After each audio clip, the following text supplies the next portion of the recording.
On today's show, I am finally back here to recap the San Diego Padres drawing a split, unfortunate result against the San Francisco Giants. Also talking about Xander Bogaerts and Luis Arraez's injury, Dylan Cease's potential injury scare, and that Jarren Duran rumor that's got everybody going nuts, and also Luis Campusano stuff. Yeah, big show today, so let's get to it.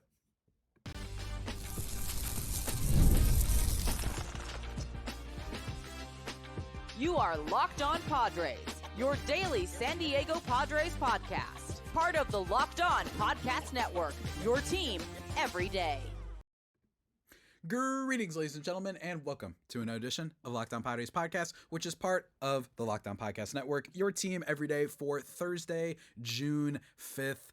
As always, I'm your San Diego Padres fan from New Jersey, host of this podcast, Javier Arraez. You can follow me on Twitter/X and on Blue Sky at Javipeno, Javiiipeno. Today's episode is brought to you by FanDuel. Right now, new customers can get $200 in bonus bets when your first $5 bet wins. Go check that out, guys. Today's show, we are recapping mostly yesterday's game, right? And if my voice sounds a little bit whatever, and if you notice, especially video audiences, if you notice a lot of pauses, that is because, I'm still getting out of things. And I feel so much better. I feel great. And I just want to apologize for the lack of content. The fact that I got like this strep throat type of thing, the fact that it reemerged again, I had to go to the doctor to visit real quick and get some medication, which seems to have helped a lot. But I really apologize for the off time. Hopefully the new set, right? This you guys might have seen on Friday's episode, the new set, but maybe this is your first time. Welcome. This is the new set for the show. I'll be tweaking with it, changing angles and whatnot. Please let me know in the comments as well how the audio sometimes sounds, how the visuals look, all that stuff, if you like it, and I'll, try and edit it going forward. But for now, that's what we're working with. And for now, we must start with yesterday's game, or today's game. I'm sorry, by the time you're watching this. Padres, they lose the second game in a row, unfortunately drawing a series split, like I said in the intro. 3-2 loss. Let's start with Dylan Cease. 5 innings in this one, 3 earned runs on 5 hits, 3 walks, 7 Ks. He talked in the locker room prior to the game, talking about how he thinks he's kind of going to go on a run now. He's changing his, his slider grip on the ball. And he basically just makes a couple mistakes in this one. But again, it's the walks. He's giving up walks at a really bad moment. And I understand that in this game, there was a moment in which he should have gotten a strike call, and then the double came in that ended up giving the Giants basically the lead, and then they held on to it the rest of the game. A Dominic Smith double of all people. You might remember him, by the way, Padres true believers, as the player that the Padres were trying to send to the Mets in exchange for Eric Hosmer, right? Like, I don't know if you guys remember that. I believe it was Paddock and Dom Smith that they were sending to the Mets for like some other player, and then Dom Smith basically just get off the Eric Hosmer contract, and it was becoming a thing for a while, and then it got shut down, right? But so just a little fun trivia for you guys. But yeah, just not the best game for them offensively. Manny Machado providing the lone offense in this game. He's been outstanding. I mean, 350th home run, by the way, of his career.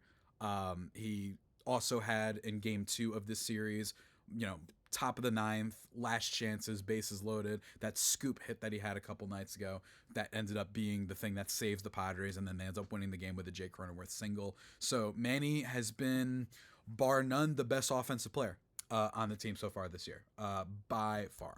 Now, don't get me wrong, Merrill has had his moments too, but Merrill also is still kind of getting back into the swing of things. I know he came back like a while ago now. Like, it's not like he just came back anymore, but still, I think he's still figuring some things out with his plate approach. But still, overall, he's been good. But to me, easily 146 WRC plus.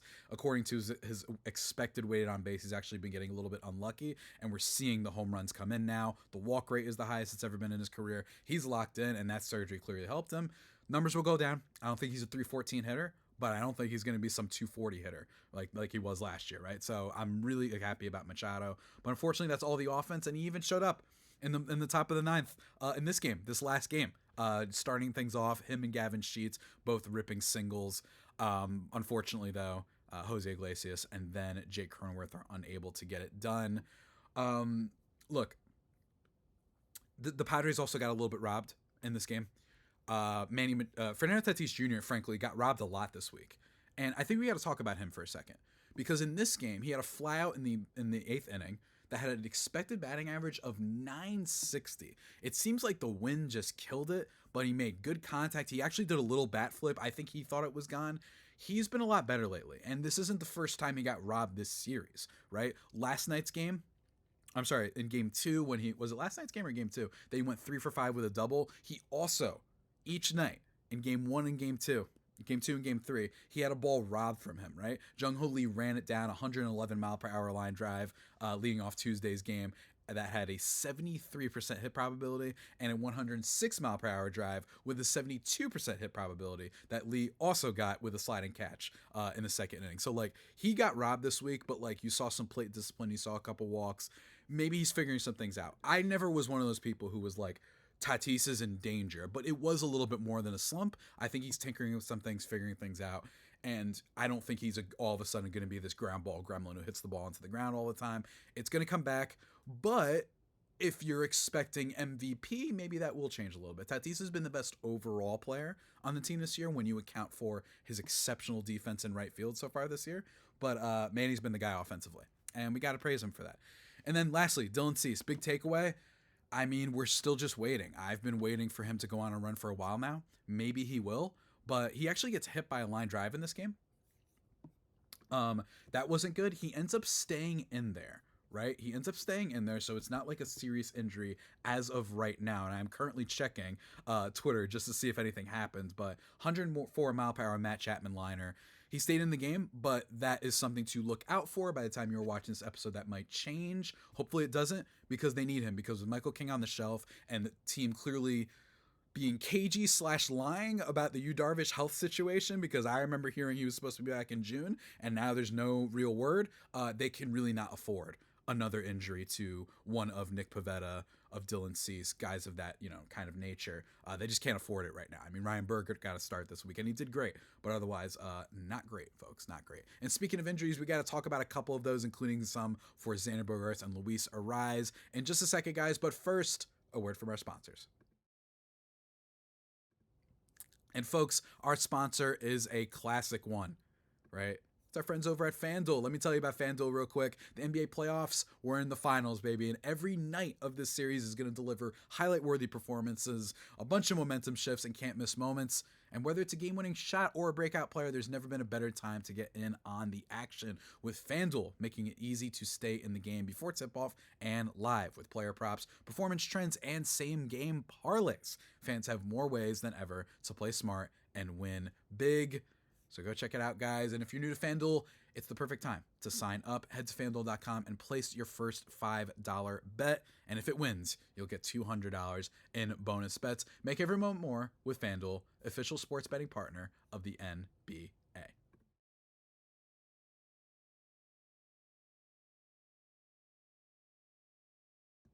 And just like that, everybody, we are back here on Locked On Padres podcast. Remember to go check me out on Twitter/X and Blue Sky at Javipeno, JAVIIPNO. And be sure to reach out there because we will be bringing back the mailbag on Monday. All right, we're finally, I promise, we're getting back into things. Unless something crazy happens and I get re-sick again, I should be okay. And I feel like my voice stabilizer thing is working right now. I feel like I sound pretty okay. But anyway, let's talk a little bit about some other things that happened, specifically injuries. And over the course of me recording this episode, we actually did get a little bit of an update from AJ Casaval, which said that Luis Arraez is okay. Thank the Lord, because if they had that injury again, that would have been really frustrating. But he's day to day, at least for now. It's nothing crazier, but posterior knee soreness. Maybe expect him not to be available for the next series, maybe for a couple games or two or anything like that, but it doesn't seem like it's anything massive. And then, arguably actually more importantly than the Luis Arraez thing, I kind of stepped on my own message, is Dylan Cease is okay after taking the liner off his forearm, according to Mike Schill. Now, yes, all these things taken with a grain of salt, because it is also true that the Padres are very cagey about injuries, as I alluded to with the Yu Darvish thing. Right? Like it's just actually unbelievable that they said June and now we still have no real update. But this Padres offense, like, it's just been, and don't get me wrong, because I am still standing by my opinion that the discourse over the Padres having no depth, I really do think is highlighted a lot because they're a team that makes all these big moves, and yet they still, like, you would think with as many moves that they've made that there would be an overall sum gain, that they'd have a Dodgers type roster. I think that's kind of like what the assumption is because they made so many moves, right? And they've had so many prospects and so many deals all over the way, right? And so much money spent. But I just think that overall, it's like, okay, then tell me what other lineup in the league you feel great about the 6, 7, 8, and 9 hitters, or at least the 7, 8, and 9 hitters, right? But it is true that the Padres have been especially bad this year with all that stuff. Like, genuinely really bad. I mean, Martin Maldonado, 443 OPS. Elias Diaz, 588 OPS. Brandon Lockridge, 566 OPS. And Tyler Wade, who we knew was going to come down, but 585 OPS. Like, they have been particularly bad, I think, for a while now. And I want to talk about a couple things, right? Which is that, you had a bad moment, by the way, that isn't going to get talked about as much, is Jose Iglesias getting thrown out at second base in today's game. Sorry, I'm not used to recording this late in the day for an episode that's coming out. But Iglesias getting thrown out at second because he refused to slide, right? Like, there's just been a lot of annoying stuff, I think, with this team lately. And don't get me wrong, like, I think Iglesias can get better. He's the one guy out of all the ones that I mentioned that I at least have some optimism that he could maybe get to that, like, 100 WRC plus at some point. Right now he's at a 74, which is quite bad. Quite a drop-off, and, like, serious drop-off. Last year, big drop-off, but in general, still a big drop-off, right? But, yeah, he's been rough, but getting thrown out second there was dumb. But there's a couple things. Xander Bogaerts is a disaster, and we're probably going to have to save him for next week. I want to talk about him more next week, maybe on Monday. I imagine you guys are going to have some questions about him. His injury, by the way, Bogaerts said he heals fast. We'll see if he comes back. But all in all, this team, we're going to see a big move, I think, potentially at the deadline. We're going to talk about that in the third segment, but I do think that they are in a really weird spot with all this, right? And the Jarren Duran thing, like, that's a big potential move that this team could make. Not a move that I think they have to make, but and frankly, I don't know even if it's a move that they can make because of all the crazy prospects that it would probably cost for them to be able to get Jarren Duran. Preller is a wizard, but still. I think that my biggest beef with the Padres right now is a couple things. Actually, I don't even think I have just one thing. Yes, they have been worse with runners in scoring position this year. But granted, they were so obscenely great last year that, like, maybe it's fair to be like, okay, there was going to be some regression, maybe not this much, but it's okay. And not to mention, they had those weeks where they had Arraez and Cronenworth and Merrill gone. There's at least explanation behind it to a degree, and we still got to wait a little bit more. Maybe it starts really kicking into gear a little bit later on, right? Like, it's still early. That being said, there's two things that frustrate me about the Padres the most right now. Number one, it is their caginess with injuries, especially with Yu Darvish. So we'll see. And I don't know what's happened with Michael King. We'll see. But number one, the actual biggest thing is I don't think Luis Campusano is Buster Posey. I don't think he's Big Dumper Cal Raleigh. I don't even think he's bad version of Adley Rutschman. But the fact that the Padres are hellbent on never giving Luis Campusano any time is actually insane. Because let's look at the candidates here. And again, he has not played well. He still doesn't have a hit. Granted, it's only 19 plate appearances, but still 19 plate appearances, and for you not to be doing anything defensively, it's still bad. But at least he's drawing walks. And my thing is just, what do you have to lose? Martin Maldonado, and I've said this a lot on this show, but Martin Maldonado, if you want to go by Fangraphs wins above replacement, has been a negative player for 2 years before this, 3 years in a row. He has accounted for negative 2.8 wins above replacement over his last 3 seasons. He has a 29 WRC plus. He did not help Dylan Cease today, right? Like, it did not help. Dylan Cease was not helped today by our guy Martin Maldonado. Like evidently, I do not see the value in why it has to always be him or Elias Diaz. Elias Diaz, slightly better. Don't get me wrong. He's been slightly better than Martin Maldonado. At least he's not in the total negative, but he's at a 0.0 wins above replacement right now. He basically just had like a good first week or two of hitting a lot of singles, and he's got a 214 average. That's what you expected when you signed him, in fairness. But I just don't understand why Maldonado, a guy who is old, there's no upside with any of these guys. We've seen Luis Campusano be successful before. And while, yes, it's looking like that was a little bit of a fluke, I'm just saying, like, when it did happen in 2023, in 49 games, he had a 133 WRC+. I don't understand why these guys have a monopoly on the position. Don't you just want to try? Like, you're not losing anything. The pitchers, I don't even believe in the personal catcher thing. I think it's dumb to operate on that basis. But the personal catcher thing isn't working for Dylan Cease. It's not like he's had better starts. We did this nonsense with Blake Snell, by the way. I don't know if you guys remember the Blake Snell situation, when they also didn't let Luis Campusano play. And it's not like Blake Snell improved drastically. I just don't understand sacrificing your catchers. And I don't think this is as egregious as when they did it with Yasmani Grandal back in the day, where pitchers didn't like pitching for him. They traded him. He was like a 5-win freaking catcher with the Dodgers for a few years. Like, I'm not saying that that's what Luis Campusano is. So the Campy Hive, let me be very clear, that's not what it is. The Campy Hive is predicated on the idea that it just doesn't make any sense why he gets no chances. That's what it is, fundamentally. And that's my biggest issue. And it's really frustrating. It would at least provide a spark. At least it would be something, right? I understand why guys like Bogaerts got to play, and I'm not, you know what I mean? And maybe Luis Campusano, he has to be the DH on days that there are lefties because of Sheets struggles against them. But all in all, it is one of my more frustrating things with the Padres. I just don't understand what you have to lose. It's not like Maldonado's framing well, right? He's not. Go look it up. He's not framing well. Go look at the Baseball Savant profiles for both of these guys right now. They look terrible. They are ice cold, right? They are in the negative in basically everything. It's really rough. So at the very minimum, all right, you want to keep Elias Diaz because at least you feel like he won't be a negative with the defense because he has been, in terms of blocks above average, caught stealing. He's thrown out a couple runners. Okay, fine. But he's not a good framer and he can't hit. Can we at least replace one of these guys and give the young player who is still just 26, can we just give him a stretch? Right? Can we just give him a stretch? At least he's taken some walks. He's got a 316 on base. And he's had a couple of hard hit balls. I don't understand what you have to lose.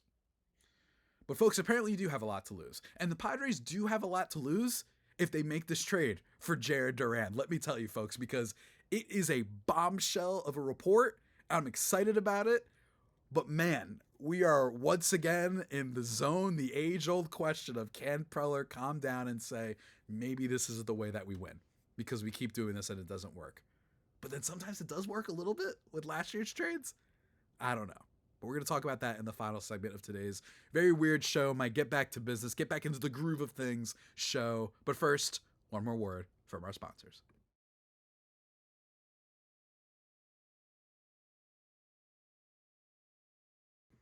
And just like that, everybody, we are back here on the Locked On Padres show, thriving and vibing. In the final segment of today's show, we got to talk about Jarren Duran because that broke. And let me tell y'all, I'm not trying to be the weep, woe is me, but you know how frustrated I was that I basically just couldn't, oh God, we're okay, that I just couldn't speak when I woke up. And every single time I just swallowed water, my throat was going to explode. Yeah, it was pretty rough that I couldn't talk about this too, but it was reported by Dennis Lin of The Athletic on Monday. And I know this is an old story. We're actually going to talk about it a little bit more tomorrow's show as well with the special guest.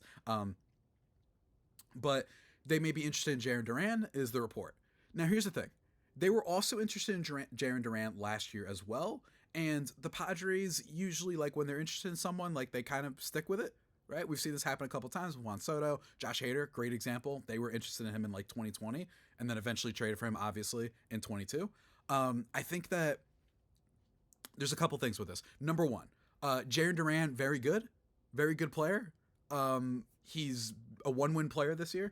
I understand that, but he's got a bunch of years left of control and he has electric defensive potential. And this is a team that currently ranks about, second to last.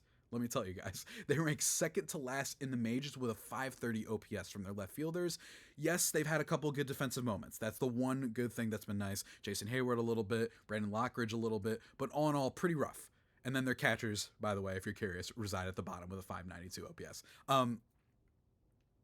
So this is an obvious need. But it is worth mentioning that with the Yu Darvish stuff that I mentioned before, and with the Michael King injury, with the soreness, and all this caginess that we feel about this team, unless secretly Michael King is coming back, let's say conservatively in the next like 2-3 weeks, right? Let's just throw that out there. And that Yu Darvish, same thing, and they're like, no, it's okay. We're just being really like cautious about it. Unlikely in my opinion, given the Padres' history of these things. But if that were the case, then I think I might be more open to being like, let's go for Jarren Duran then. But in general, I just don't think that that's the priority now. Because if those two guys are hurt, you're going to need a rotation to win in October, which is what this team wants to do. So can they pull it off? I mean, it would take a miracle, right? But I imagine that you have to give up an Ethan Salas. And I think that that's the prospect that Preller wouldn't mind moving. It's a prospect I wouldn't mind moving, given the aforementioned tragedy going on at the catcher position. But it's the one that I think he's more willing to give up. Our special guest tomorrow, Aram Layton, by the way, of Just Baseball, ranked Leo DeVries the number 3 prospect in all of baseball. He's been rising in everything. We might have another golden egg here. But admittedly, he's young, right? This is a 19-year-old. So, like, I could see a world in which Preller's like, I only care about the prospects that may come up, like, right now, right? Like C.J. Abrams, Luis Campusano, who they rush, obviously. I'm sorry, DeVries is 18. Unless it's someone that really could come up, like, immediately, like a Jackson Merrill, I just see a world in which they're like, all right, we're gonna dump this guy. We're gonna trade him for another asset that we think can help us right now. I just don't think that they have enough to acquire him, but Preller is a madman. This guy has no fear. So could he make the trade? Absolutely. Would I? It depends on what the inner workings and what the inner sanctum of the team thinks for the prognosis of their starting pitchers. That's just kind of how I feel about it. I did find one funny trade proposal from Hector Gomez on Twitter, by the way. He's a guy, he does he's really big with like more Latin international players. Like he tends to get those things right, but he's a little bit like all over the place. But I thought his trade proposal was funny that the Red Sox send Jarren Duran and Marcelo Mayer, who's their number 2 prospect, to the Padres, and the Padres send Xander Bogaerts, Leo DeVries, Ethan Salas, and Cash Mayfield, and Bradley Rodriguez to the Red Sox. Pretty hilarious. I will say it's not the worst thing I've ever heard that you get our 3 best prospects for Jarren Duran, but it's giving up Marcelo Mayer that doesn't make sense, right? That it doesn't make sense that you're giving that up, right? So that's just absolutely insane. And for them to take on the Xander Bogaerts contract is just nuts, right? But I thought it was funny, and I felt like I should bring that up. But I think that overall, with this Jarren Duran move, I just don't think that that's the direction they're going in. I just don't think that they have the assets to, and I don't want to do that. I really don't. This team's great, but, this is a team that I just think that there are other starting pitchers out there that you could just get a little bit of value out of. And we've been doing this for a while now, and while it has had some success oftentimes, man, I am looking at that Juan Soto trade, and don't get me wrong, they salvaged that trade, and I really think that the Padres don't get enough credit. They salvaged that trade as best as you possibly could. But guys, that Nationals trade, man, and again, things change. Maybe they don't get Dylan Cease and Michael King, so maybe it's a net like negative or whatever you want to call it. But James Wood has a 2.6 wins above replacement mark right now. He's got 16 bombs, 160 WRC plus. CJ Abrams is 1.6 wins above replacement, right? Good batting average, good on base. He's got good speed. He's improved his defense a little bit, 1.6. And then Mackenzie Gore has been one of the best pitchers in baseball this year, 35.4% strikeout rate. Like, they gave up a lot of stuff in that deal, man. So my thing is Leo DeVries special? He might be, considering that Aram Layton, my guy, who we're going to talk to about this, about DeVries tomorrow and what makes him so special. For an 18-year-old to be ranking that high, and Aram was one of those people who did not rank Ethan Salas very high, by the way, when he was first making the rounds. So he's not just buying in on recency bias hype. Like, Aram's really high on this guy, and a lot of people are.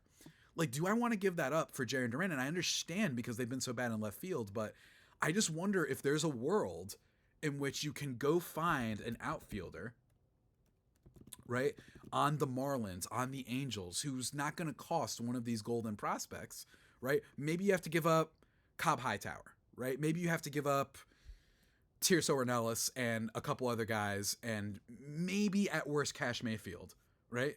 Maybe you have to do that.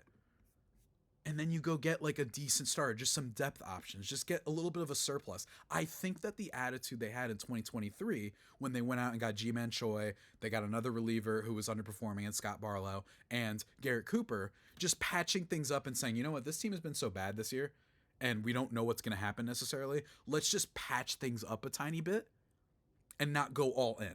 And we don't have to give up our top prospects. And they didn't. They didn't give up Jackson Merrill, and then look what happened, right? He turned out to be excellent. So that's kind of where I'm at with this deal.